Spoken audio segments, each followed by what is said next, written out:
Já se ve své práci věnuju primárně pocitu z krajiny, respektive tomu, co ve mně krajina vyvolává, tomu prožitku. A zajímá mě hodně rovina hlubokého prožívání a toho, kým jsme jako lidé a toho prožitku, té osobnosti a duše člověka. Takže v mých krajinách se může člověk potkat sám se sebou a snažím se nedovyprávět do detailu nějakou konkrétnost, ale spíš zachytit nějakou esenci.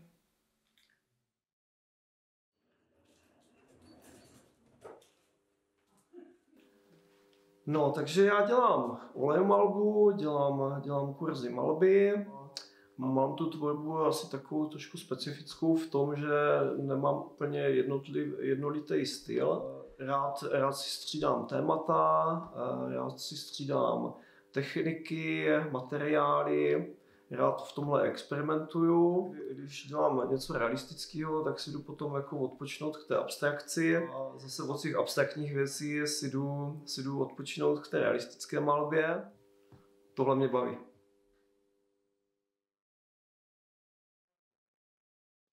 V současné chvíli pracuji hodně na určitém barokním přístupu v krajinomalbě, že jsem prošel určitou realizací freskovou výzdobu malby. Já jsem nasál baroko a tady teďka jedu vlastně určitý barokní přístup ke krajinomalbě, jde o určitou stavebnost, práci se světlem, s nějakou živlovostí, reaguju v podstatě na kaligrafii, ale v našem případě spíš můžeme mluvit o expresionismu. Je to takový exkurs do barokního uvažování, současného zpracování barokní krajinomalby.